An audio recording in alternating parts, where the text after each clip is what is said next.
Hi, my name is Mackenzie Colcord, and I am the host of Crayon's Product Marketing Spotlight series. Today, I'm joining me Ankita Asthana, the Product Marketing Manager at Phosphor, which is a business unit launched by LTI. Thanks again for being here. Thanks, Mackenzie. Thanks for inviting me. Yeah, so you're based over in India, correct? Yes.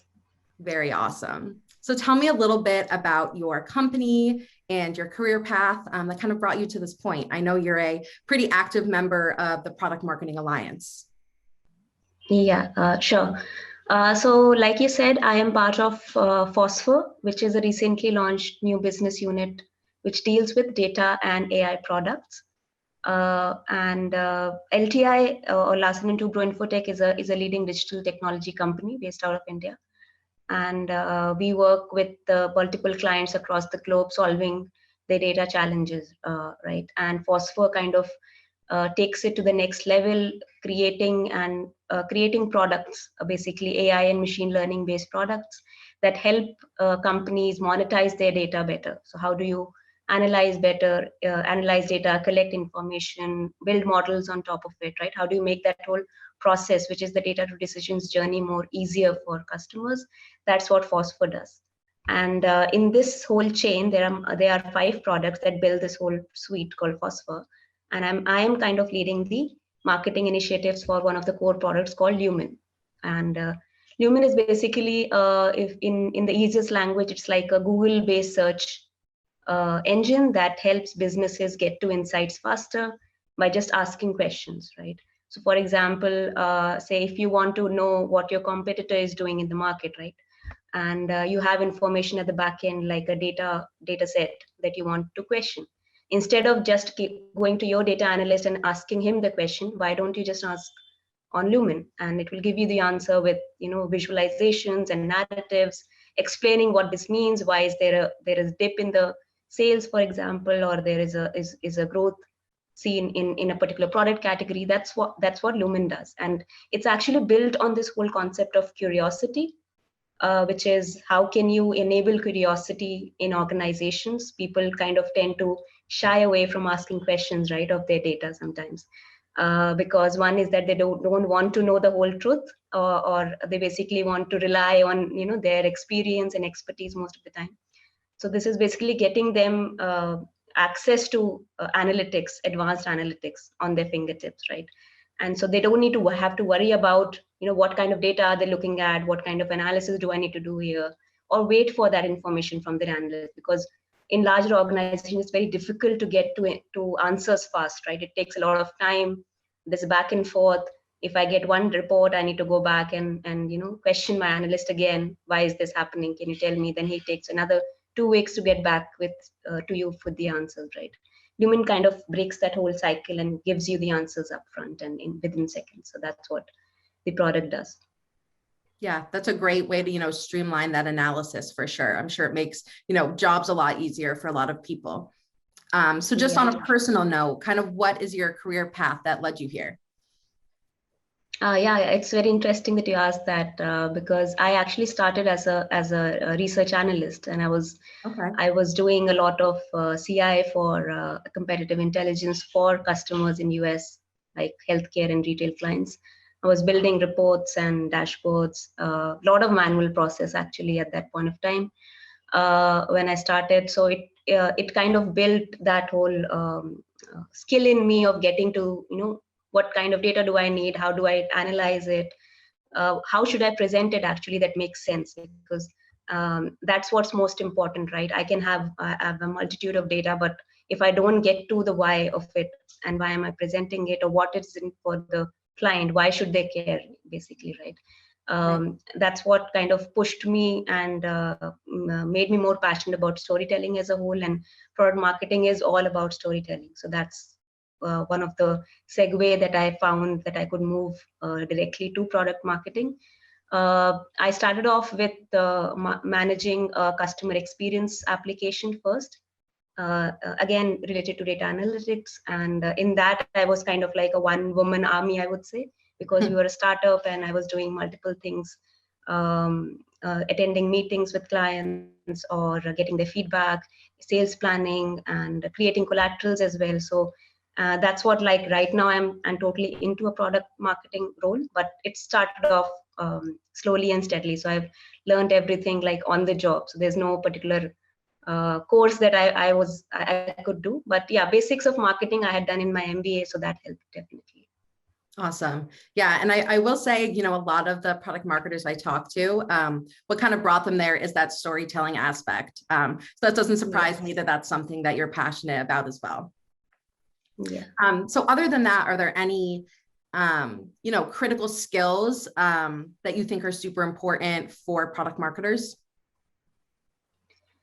Yeah, I think one definitely, like I mentioned, was the whole storytelling aspect. And I think why that is important, because it helps you simplify things a lot.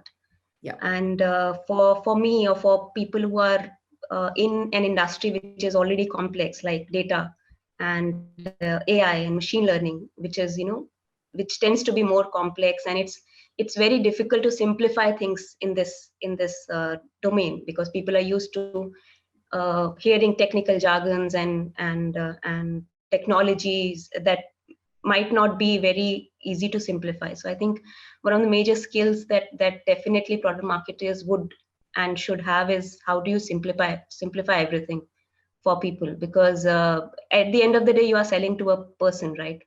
It's not a company that you're selling to. So how do you make that person believe that your product is the best? Not go too much into the details, but then how do you simplify it for them, the value for them, basically. So I think that's one critical skill to have. Second, I would say is uh, be fearless. I mean, it's product marketing is still a growing domain, and it's not extremely streamlined in terms of processes in place, right? It's very ambiguous to a lot of extent. So the work that you do, you may succeed, you may fail, but you need to learn from it and go on from there. So it should not be that everything has to be perfect from the start. You should learn on the go, and then create whatever you aspire to create. So I think that fearlessness has to be there to fail fast and learn from it. And last thing I would say would be, just be curious. I think that's also very important, that you keep asking questions, whether it is to your product manager who's building the product, right?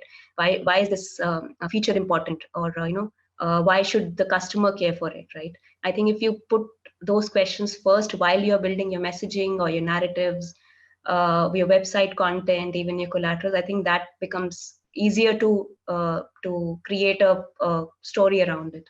That why should I care, the so what of the particular product. I think if you keep asking those questions continuously, even to your internal stakeholders, it becomes very easy to get the job done, rather than saying yes to everything. So I think that's very important overall.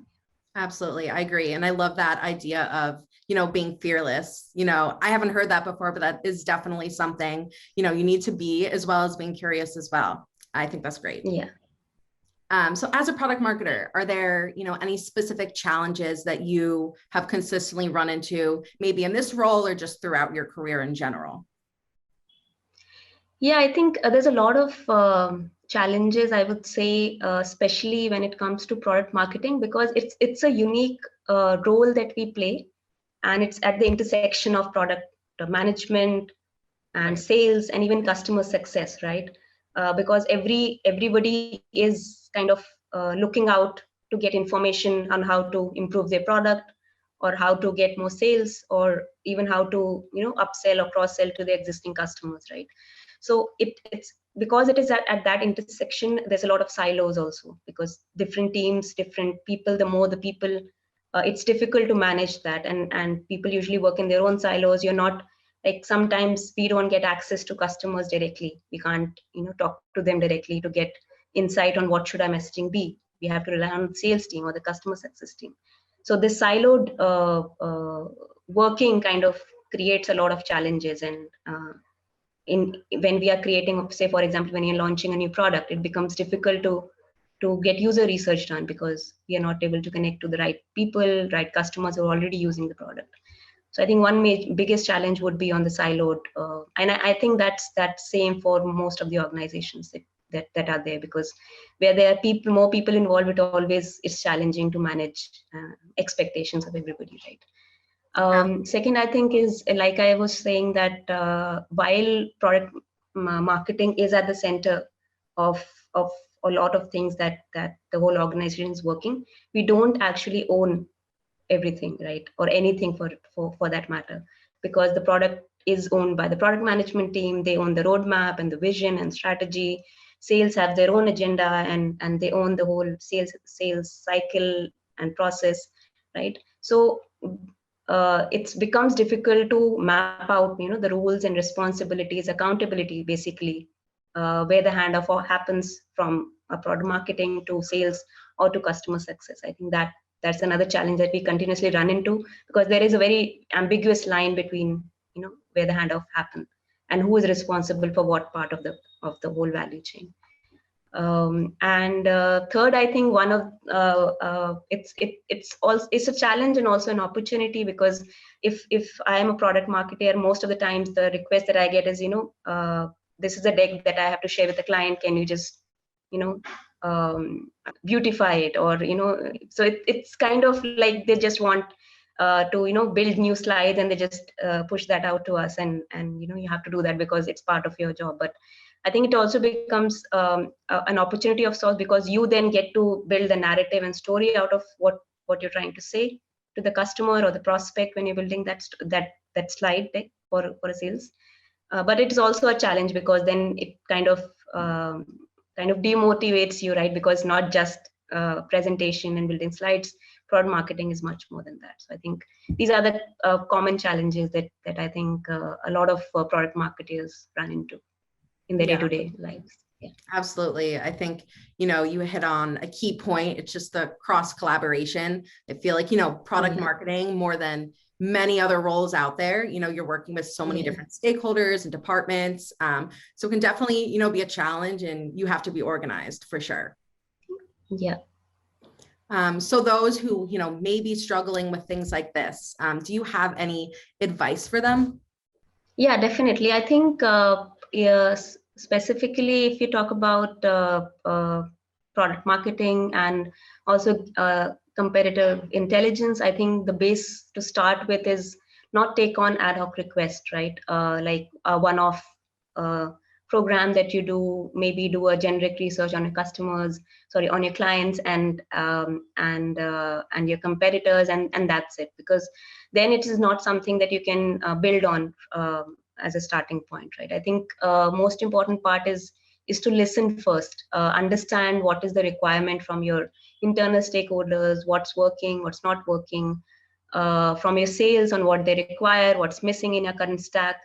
Do they need more collaterals, or do they need more information about competitors so that they can pitch well, right? I think listening is pretty important. I think it also gives that whole perspective of the expectations from a program like this, if you want to build it from scratch, so that the expectations are also aligned, and you also get a buy-in from the executive team, because that's, again, is very important if you want to formally launch a program within your company for the first time. I think executive buy-in becomes a challenge a lot of times, that people are not aligned to what you're trying to achieve. So I think first and foremost, put that objectives in place. Then I think second thing would be to actually determine what sources you would require for getting that information, right? Putting them together in a plan of sorts, and then also understand what your competitors are doing. So create kind of a base repository of what you already have, what sources you already can dig into, and then kind of look out for what else is needed to fill the gaps, right? Third most important, I would say, then would be kind of investment in tools and technologies, because with the kind of data that we are dealing with today, I'm from a data analytics background. We work with data in and out. So manual efforts would not, especially in the competitive intelligence program of a level that you want to be run, continuously, you need some tools and technologies in place, so that most of the work is automated, and you are focused on determining the strategic outcome of whatever you're getting out of the tool and technology, right? That's the third most important part. And finally, I think when you get all the information, how do you present it? Focus on your differentiators, and even if you're not the best in the lot, I mean, admit to it. It's not that you have to sugarcoat your analysis to your stakeholders that you are the best in everything, because that's not possible. If your competitor is better at something, I think admit it, and provide ways in which you can tip the handle in your side. So that's the, I think, one way to make this whole program more meaningful and valuable for the company. Absolutely. And for my last question, competitive intelligence related as well. What does it mean to you to compete like you mean it? That's very interesting, actually. I I was looking out for this, because I've read Crayon blogs in the past, and the whole positioning kind of stands out, and especially in this day and age, where you have to always stay one step ahead of the competition, right? So building that competitive edge using information, data, analyzing it well, right? Presenting information in the best way possible, so your stakeholders are also kind of aligned to the whole strategy that you're forming, because all of this competitive intelligence uh, uh, builds as a segue to your go-to-market strategy, whether it's product launch, new feature launch, right? Everything has to be supported by data and by information. So I think compete like you mean it means that you're always looking out for new ways to do things, always making sure that you are on top of your competitor. What are they doing in the market? How are they performing? So you are always have the intel in place to move forward, right? Second, I think also from a proactiveness standpoint, I think it's very important to be more proactive rather than reactive. And compete like you mean it means that you're always on top of things. uh, and also one important point on the compete like you mean it part would be empowering yourself and your team members, kind of get to what information is required just at the right time. Because if that is lost, and you're not able to look out for an opportunity or a threat, I think the whole your strategy will fall flat, right? So how do you empower people within like yourself as well as your stakeholders to always stay ahead of the competition? I think that's what compete like you mean it would mean for me. I love it. I completely agree with all of that. Well, thank you Yeah. again for your time. It was an absolute pleasure speaking with you. And I know that our listeners are going to get a lot of great nuggets of intel and advice about product marketing from this chat. So thank you again. Thanks so much, Mackenzie. Thanks a lot.